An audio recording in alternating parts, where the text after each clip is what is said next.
इस प्रकार फूले हुए वृक्षों से सुशोभित उस वन की शोभा देखते और विदेह नंदिनी का अनुसंधान करते हुए हनुमान जी की वह सारी रात प्रायः व्यतीत हो चली।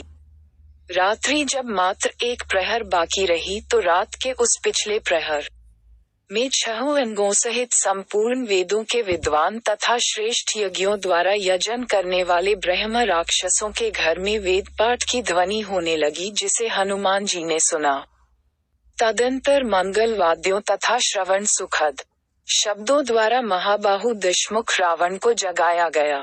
जागने पर महाभागी एवं प्रतापी राक्षसराज रावण ने सबसे पहले विदेहनंदिनी सीता का चिंतन किया। सीता के प्रति आसक्त एवं काम से प्रेरित रावण ने सब प्रकार के आभूषण धारण कर तथा परम उत्तम शोभा से संपन्न हो अशोकाटिका में प्रवेश किया। पुलस्त्यनंदन रावण के पीछे पीछे लगभग 100 सुंदरियां भी थीं। काम के अधीन एवं मन में सीता की आस लगाए मंदगति से आगे बढ़ता रावण अद्भुत शोभा पा रहा था।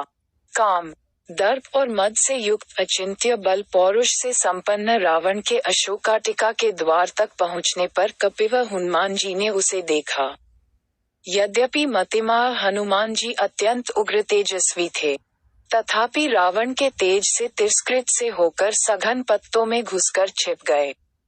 अनिंद्य सुंदरी राजकुमारी सीता ने जब उत्तमोत्तम आभूषणों से विभूषित तथा रूप यौवन से संपन्न राक्षसराज रावण को आते देखा तो वे प्रचंड हवा में हिलने वाली कदली के समान भय के मारे थर थर कांपने लगी। सुंदर कांति वाली विशाल लोचना जानकी ने अपने जंघाओं से पेट और दोनों भुजाओं से स्तन छिपा लिए और रुदन करने लगी। निशाचारियों से घिरी आसन रहित भूमि पर शोक विह्वल दीन सीता को रावण ने ध्यानपूर्वक देखा, जो दृष्टि नीची किए एकटक पृथ्वी की ओर देख रही थी। ऐसी दुखी जानकी के पास आकर लंकापति रावण हंसता हुआ बोले, हे मृगनयनी, मुझे देखकर तू अपने शरीर को छिपाने का प्रयत्न क्यों कर रही है? स्मरण रख, तेरी इच्छा के बिना मैं कदापि तेरा स्पर्श नहीं करूंगा। तू मुझ पर और मेरे कथन पर विश्वास रख और इस प्रकार दुखी होकर अश्रु मत बहा। तेरी यह मलिन आभूषण रहित वेशभूषा देखकर मुझे अत्यधिक पीड़ा होती है। तू संसार की सुंदरियों में शिरोमणि है। अपने इस सौंदर्य तथा यौवन को व्यर्थ नष्ट मत होने दे। यदि एक बार यह यौवन नष्ट हो गया तो फिर लौट कर नहीं आएगा। मैं फिर कहता हूँ, तू विश्व की अनुपम सुंदरी है, विधाता की अद्वितीय सृष्टि है।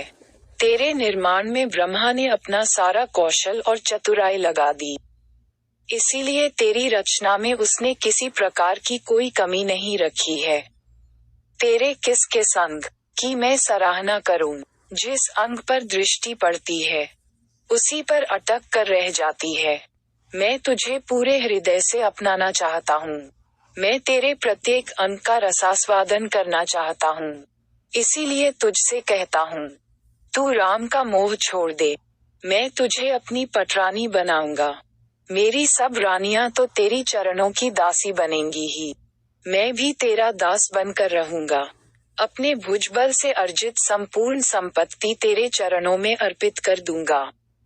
जीते हुए समस्त राज्य तेरे पिता जनक को दे दूंगा।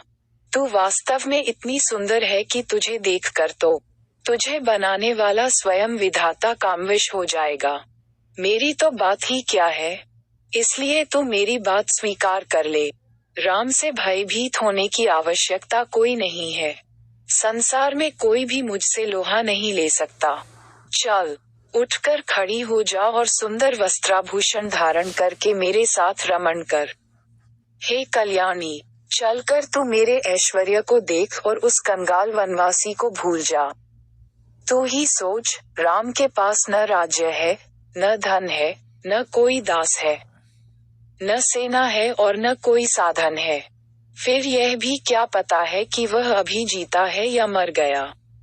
यदि जीवित भी हो तो भी न तो तू उसके पास पहुंच सकती है और न वह स्वयं ही यहाँ आ सकता है। अतएव चिंता का परित्याग करके निश्चिंत होकर मेरे साथ रमण कर। रावण के नीच वचनों को सुनकर मध्य में तृण रखकर जानकी बोली, हे लंकेश, तुम्हारे जैसे विद्वान के लिए यह उचित होगा कि तुम अपनी मर्यादाओं का उल्लंघन न करो और मुझसे अपना मन हटाकर अपनी रानियों से प्रेम करो। स्मरण रखो, पापी और नीच भावना रखने वाले पुरुषों को अपने उद्देश्य में कभी सफलता नहीं मिलती। मैं उत्तम कुल में जन्म लेने वाली पतिपरायणा पत्नी हूँ। तुम मुझे मेरे सतीत्व से कदापि विचलित नहीं कर सकते। अपने प्राण रहते मैं तुम्हारे नीचता से परिपूर्ण प्रस्ताव को किसी भी दशा में स्वीकार नहीं कर सकती। यदि तुम में तनिक भी न्याय बुद्धि होती तो तुम अन्य स्त्रियों के धर्म की उसी प्रकार रक्षा करते जिस प्रकार अपनी रानियों के सतीत्व की करते हो। क्या इस लंका में ऐसा कोई समझदार व्यक्ति नहीं है जो तुम्हें इस साधारण सी बात का बोध कराए? तुम तो नीतिवान बनते हो, फिर नीति का यह वाक्य कैसे भूल गए कि जिस राजा की इंद्रियां उसके वश में नहीं रहती, वह चाहे कितना ही ऐश्वर्यवान हो, अंत में रसातल को जाता है। उसका सर्वस्व नष्ट हो जाता है। हे दुर्बुद्धे, तूने अभी तक मुझे पहचाना नहीं है। मैं तेरे ऐश्वर्य, राज्य, धन संपत्ति के लोभ में नहीं फंस सकती। तेरा ये कहना भी एक व्यर्थ का प्रलाप है कि मैं रघुकुल मणि रामचंद्र जी से नहीं मिल सकती।